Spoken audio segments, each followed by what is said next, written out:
the team, so it was a tough one, but it was a nice game, and the way it came out was good. I gotcha. Did you make nachos or chicken wings or anything like that? None of that crap. At 95 years old, Clint Eastwood finally said what most people in Hollywood spent decades pretending they didn't notice. It wasn't anger, it wasn't bitterness, it was something colder than that. Something that only comes after watching an entire industry forget what it used to stand for. And when he mentioned Rob Reiner's name, he didn't raise his voice. He didn't need to. Because what he said next wasn't just about one filmmaker, it was about everything Hollywood had become. And the silence that followed told you more than any headline ever could. But before we understand why those words carried so much weight, before we can grasp what Eastwood was really saying, we need to go back. Back to a time when he had nothing, when his name meant nothing, when survival wasn't a metaphor, it was the only thing that mattered. Because the man who spoke those words at 95 was forged in a world that most people in Hollywood today couldn't even imagine. A world where weakness got you buried, where sentiment was a luxury, where you learned early that the only person you could count on was yourself. Eastwood didn't grow up in a world that rewarded softness. Born May 31, 1930 in San Francisco, right in the teeth of the Great Depression, survival wasn't a philosophy, it was the only option. His family didn't stay in one effort place to long enough reconcile call personal anywhere home. morality, They philosophical moved constantly, inquiry, chasing work that barely existed, dragging young Clint through California like Cargo, Oakland, Piedmont, Pacific Palisades. Each move was another reminder that stability was an illusion, that the ground beneath your feet could shift at any moment. That kind of childhood doesn't teach you to trust comfort. It teaches you to lock everything down, keep your face still, your voice low, your emotions buried so deep nobody can use them against you. That wasn't a choice, that was training, and it started young. While other kids were learning to express themselves, to share feelings, to open up, Clint was learning the opposite. He was learning that showing emotion was showing weakness, that speaking too much gave people ammunition, that the safest place to be was behind a wall nobody could climb. He wasn't the loud kid, he wasn't the flashy one. He watched, he absorbed, he spoke only when silence stopped working. And that coldness, that ability to sit in a room and make everyone else feel like they were being studied, that became the foundation of everything he would later build on screen. But it wasn't an act, it was survival instinct coded into his DNA by a childhood that never let him forget what happened when you got too comfortable. Music gave him something else, jazz, piano, the kind of rhythm that doesn't announce itself, the kind that lives in the space between notes. He would sit at the piano for hours, finding patterns in the silence, understanding that what you don't play matters as much as what you do. That restraint, that sense of timing, it didn't just influence his acting, it became his entire directing philosophy. Strip it down, let the silence do the work. Don't explain what the audience can feel. Trust that emptiness can carry more weight than words ever could. After high school, there was no golden door waiting to open. Eastwood worked, real work, lifeguard, lumberjack, gas station attendant. He stood next to men who had dirt under their nails and bills they couldn't pay, men who didn't talk about their dreams because dreams were for people who had the luxury of time. He learned what it meant to show up when your body didn't want to keep your mouth shut and do the job, to understand that respect wasn't given, it was earned through consistency, through showing up day after day when nobody was watching. That blue-collar reality didn't fade when fame arrived, it stayed with him, shaped his politics, shaped his distrust of people who talked more than they built, shaped his contempt for those who claimed to speak for working people while never having stood beside them. He remembered what real work felt like, what real struggle looked like, and that memory became a filter through which he would view everything that came later. Every Hollywood lecture, every celebrity cause, every performer who confused their platform with understanding. Hollywood didn't want him at first. After a stint in the U.S. Army, where he survived a plane crash off the coast of California and had to swim miles through freezing water to reach shore, Eastwood drifted into acting almost by accident. Universal Pictures signed him in the mid-50s, then dropped him just as fast. Studio executives told him his Adam's apple was too big, his voice was too soft, his face didn't have what they were looking for. They didn't say he had no future, they said he had no presence.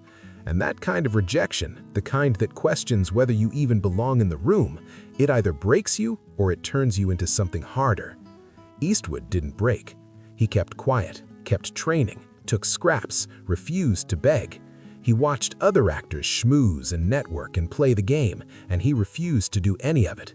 Not out of pride exactly, out of something deeper, a belief that if he had to compromise who he was to succeed, then success wasn't worth having. So he waited, trained, took bit parts that barely paid, and every rejection just added another layer to that armor he was building. And when Rawhide finally came in 1959, he played Rowdy Yates for 8 seasons. Steady paycheck, steady exposure. America knew his face, but creatively, he felt caged. The character was one-dimensional, the scripts were formulaic. He was making money, sure, but he wasn't growing, wasn't learning, wasn't being challenged. And for someone like Eastwood, someone who had spent his entire life fighting for something more, that comfort started to feel like death. So he did something almost no American TV star would risk at the time. He walked away, flew to Italy, took a gamble on a director most people in Hollywood had never heard of, Sergio Leone.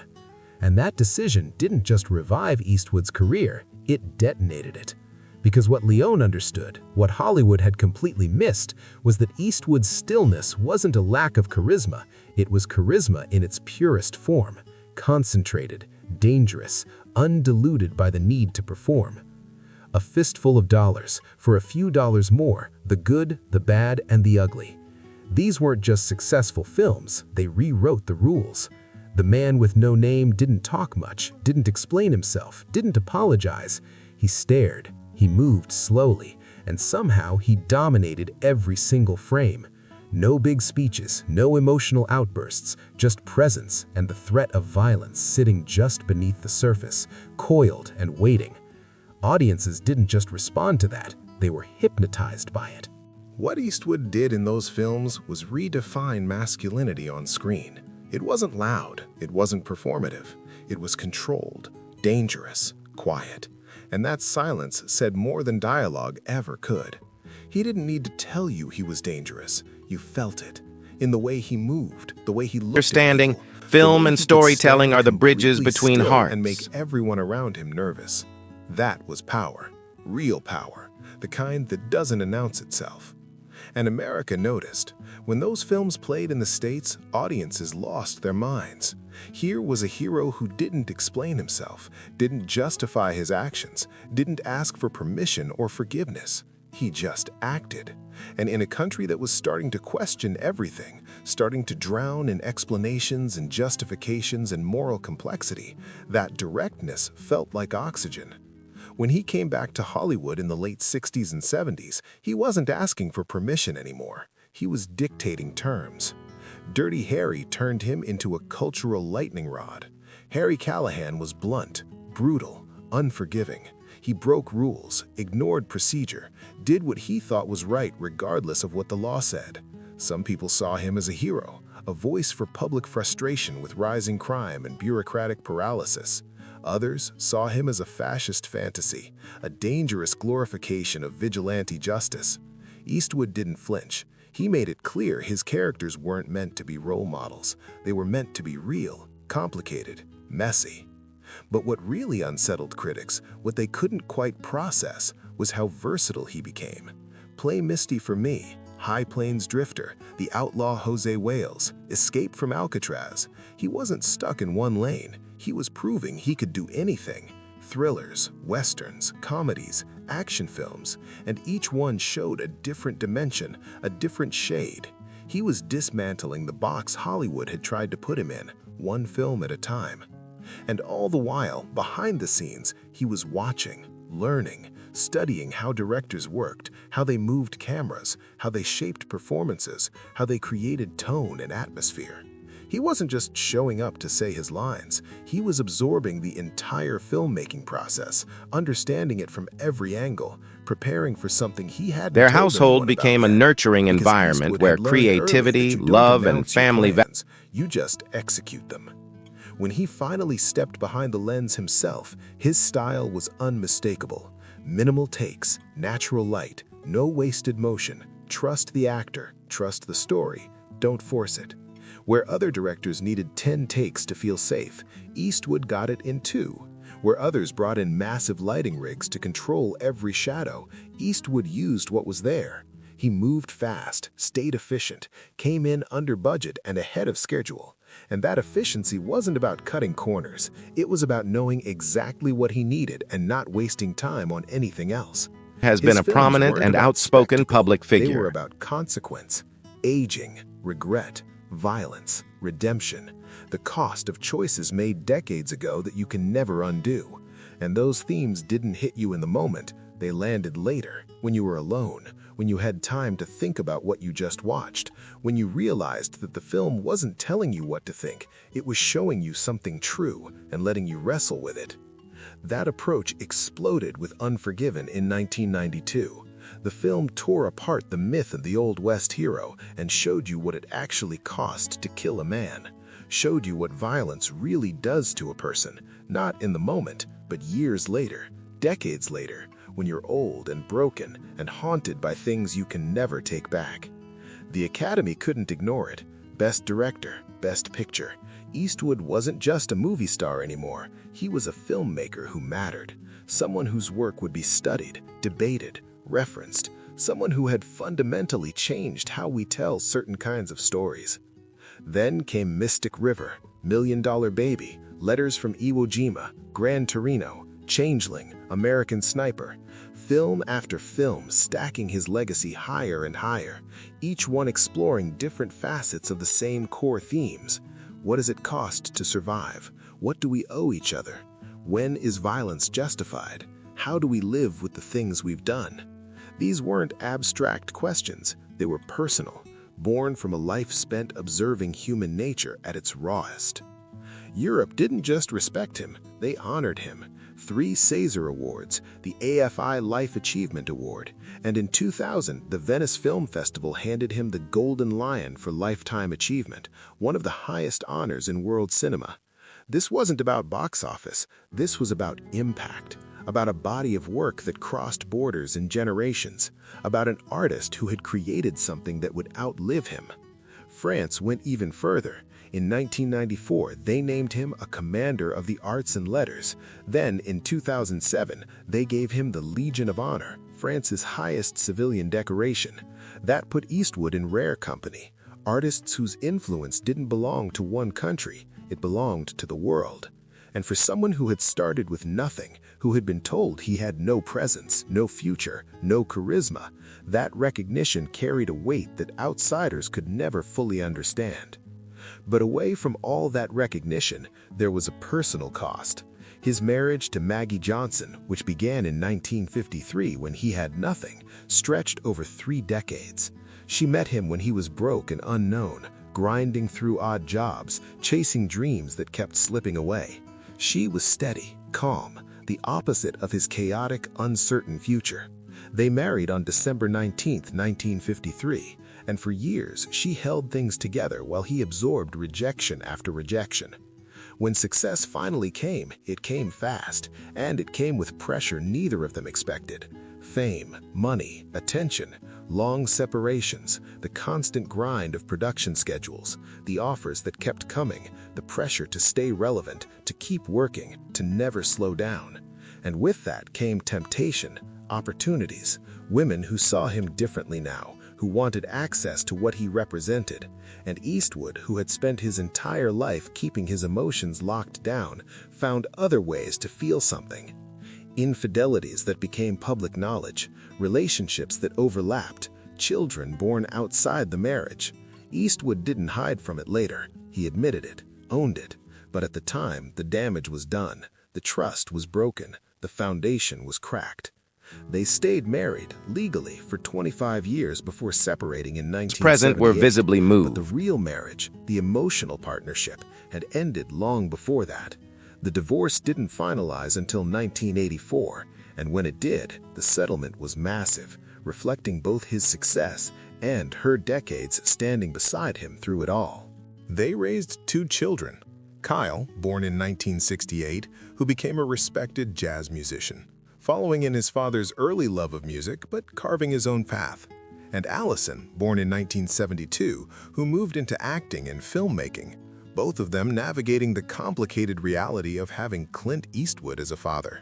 The absences, the public scrutiny, the weight of that name. Maggie shielded them from the chaos as much as she could. She stayed far from Hollywood noise, chose privacy, chose stability, built a life separate from the industry that had consumed her husband. And even after the split, her place in Eastwood's life never fully disappeared. She was there before the fame. She endured the pressure when it arrived, and she helped shape his understanding of family, responsibility, and what ambition actually costs. The price you pay when you choose one thing over everything else. Now at 95, Eastwood speaks with a different kind of authority.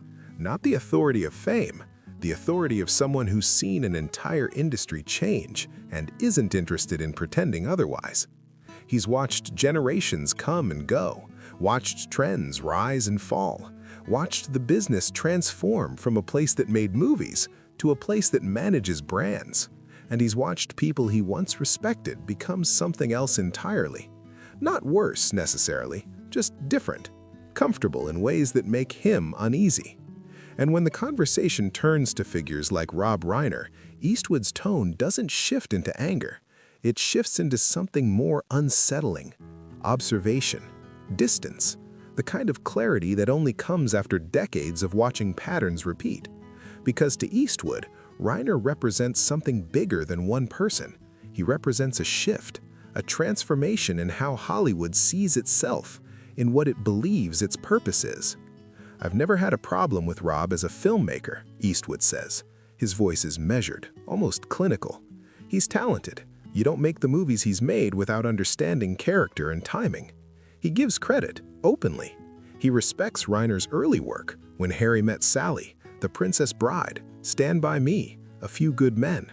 Films built on humor, warmth, real human connection. To Eastwood, those movies came from a time when Hollywood still cared more about craft than messaging, when stories were designed to bring people together instead of sorting them into categories. But then something shifts in his tone. Not frustration, something colder.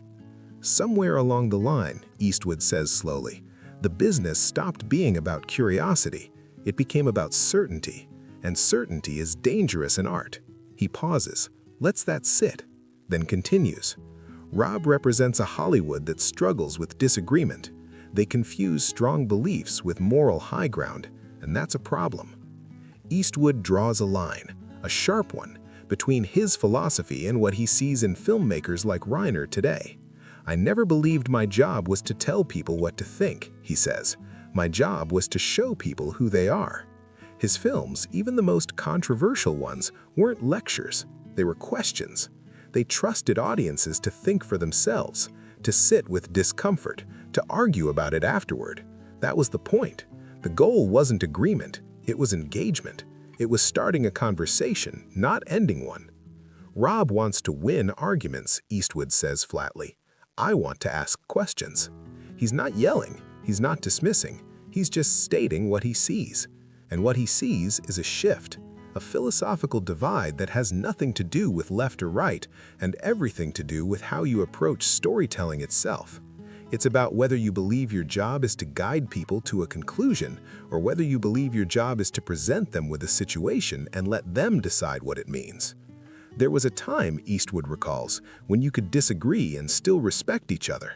Today, disagreement gets treated like a personal flaw instead of part of growth. He's thinking about the Hollywood he entered, the one where John Wayne and Jane Fonda could exist in the same industry, despite having completely opposite political views. where Sam Peckinpah and Sidney Pollack could both be considered great directors even though their philosophies about violence and morality were diametrically opposed, where the tension between different worldviews created energy, not division. In his eyes, Reiner's loud activism isn't the problem. The volume is. The certainty is. The belief that speaking louder makes you more right, that moral conviction equals moral superiority, that if you care deeply enough about something, you must be correct about it. Entertainers are mistaking volume for virtue and certainty for truth. He's not angry about it. He's worried. Because to him, that kind of thinking doesn't just affect one person, it affects an entire generation of filmmakers coming behind them. "Nobody's silencing me," Eastwood clarifies. "I've had my say. What worries me is the next wave, the ones who feel boxed in by approved opinions. They're scared to be honest, and fear kills creativity fast." He leans forward slightly. "Fear has never made good art." He says it like a fact, not an opinion, a fact. Because in his experience, every great film he's ever made came from a place of courage, from being willing to show something uncomfortable, from trusting that audiences could handle complexity. When asked if Rob Reiner even hears criticism like this, Eastwood pauses, thinks. "I don't know," he admits.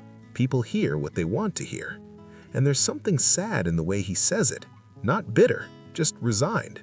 Because Eastwood has lived long enough to know that once someone is comfortable in their worldview, once they've surrounded themselves with people who reinforce it, breaking through becomes nearly impossible. The walls get higher, the circle gets tighter, and dissent gets interpreted as hostility. But he makes one thing clear. This isn't personal.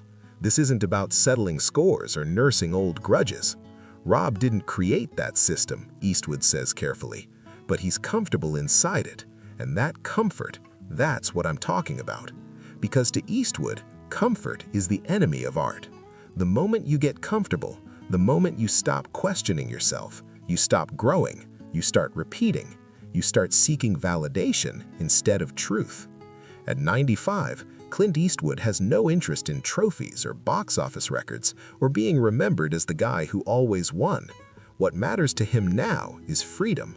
The freedom to tell stories without filters, without fear, without having to check whether the message aligns with approved thinking. Honestly, he adds, almost as an afterthought, I'd rather make a movie that makes people uncomfortable than one that tells them they're perfect. And that, right there, is the real divide.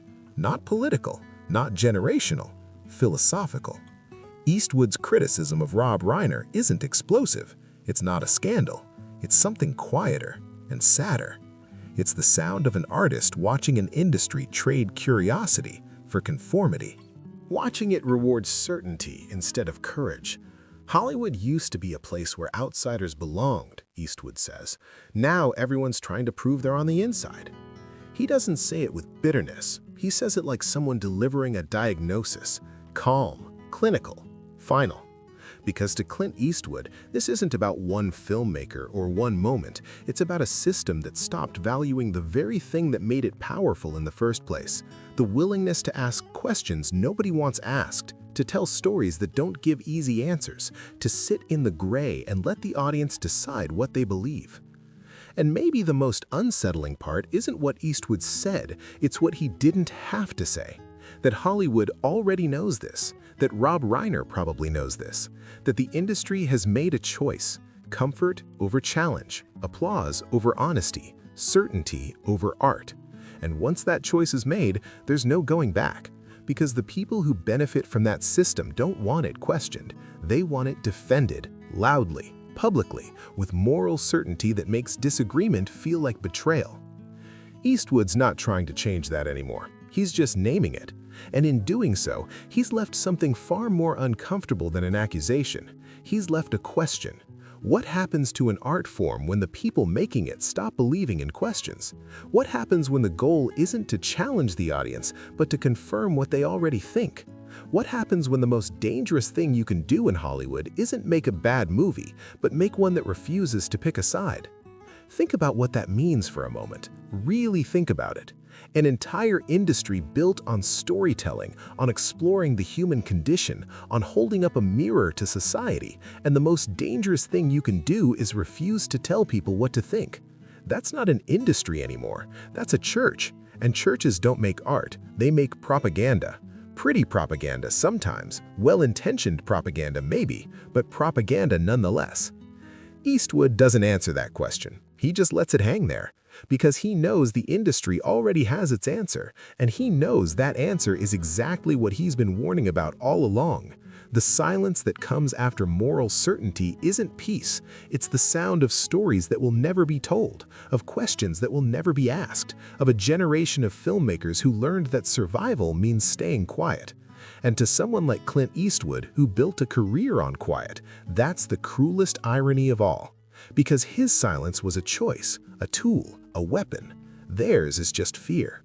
And that fear spreads. It moves through the industry like a virus. Young filmmakers watch what happens to people who step out of line. They see careers stall, projects die, funding disappear, and they learn.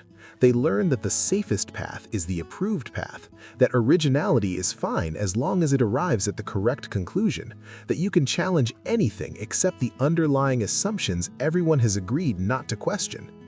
Eastwood sees that happening, and it disgusts him.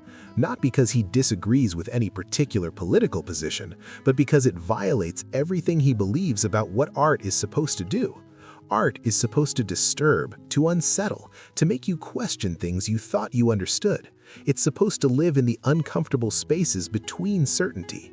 And when an industry decides that comfort is more important than truth, that validation is more important than exploration, it stops making art. It starts making content. And content doesn't last. Content doesn't matter. Content gets consumed and forgotten. That's what Eastwood is really saying when he talks about Rob Reiner. He's not saying Reiner is a bad filmmaker. He's saying Reiner has become comfortable in a system that prioritizes the wrong things, that values message over meaning, that confuses political alignment with moral clarity, that believes art can be a tool for correct thinking instead of a space for wrestling with difficult truths. And the tragedy is that Reiner probably doesn't see it that way. He probably believes he's using his platform for good, that he's fighting for important causes, that his certainty comes from moral conviction, not intellectual laziness. And maybe he's right. Maybe Eastwood is the one who's out of touch. Maybe the world has changed and Eastwood hasn't changed with it. Maybe certainty is exactly what we need right now. But Eastwood doesn't think so. He's seen too much, lived through too many eras, watched too many movements rise and fall. And what he knows, what his entire life has taught him, is that the moment you become certain is the moment you stop learning, the moment you stop questioning, the moment you start calcifying into something rigid and brittle. And rigid things break.